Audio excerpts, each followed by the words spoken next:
So welcome to my class, and in this we are continuing on with unit 7, and in this we are doing simultaneous increase in demand and supply. And in the earlier class we talked about when the increase in demand is equal to increase in supply. And in this I'm going to talk about when the increase in demand is greater than increase in supply. So what will be the new equilibrium price and what will be the new equilibrium quantity?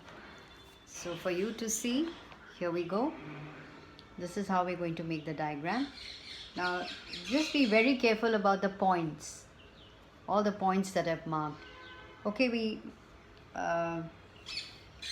so here in this diagram, let me just talk about the initial demand and supply curve. So D1 is the initial demand curve and S1 is the initial supply curve. E is the point of initial equilibrium. OP1 is the equilibrium price and OQ1 is the equilibrium quantity. Now due to increase in demand, D2 is the new demand curve. Due to increase in supply, S2 is the new supply curve. Now one can make out that the increase in demand is equal to ER is greater than the increase in supply, that is equal to EK. Now excess demand is equal to ER minus EK is equal to KR. Now this will cause a rise in the price. Okay. Now rise in price causes contraction of demand and extension of supply. Now demand contracts from point R towards T. Supply extends from point K towards point T. New equilibrium is struck at point T. Here S2 and D2, that is new supply curve and the new demand curve, both increased demand supply curves, intersect each other. It shows that equilibrium price rises from OP1 to OP2 and the equilibrium quantity rises from OQ1 to OQ2. Is that clear? Now if I ask you a question as what is the point R denote at OP1 price? What is R?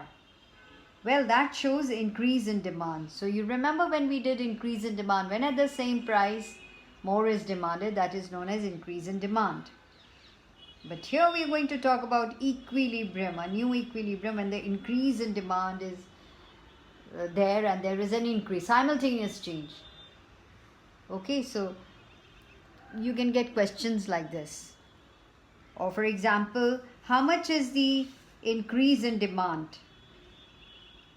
How much is the increase in demand at OP1? KR. How much is the increase in supply at OP1? EK. So just be very careful about writing down these points. And how does the price change? So a series of expansions and contraction. What expands and what contracts?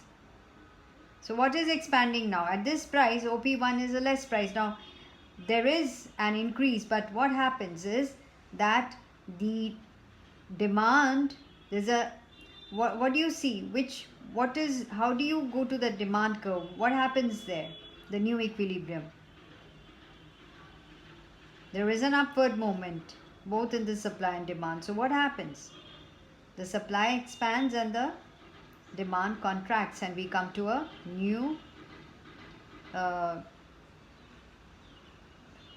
equilibrium. Is that right?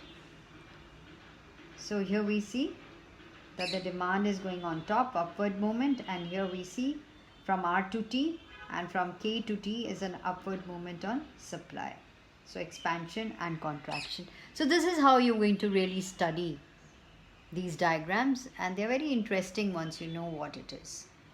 And then you can apply it on real life situations. First just learn it up as theoretically, geometrically, that is with the help of a diagram. Then you can use it in real life. So with that we end this class.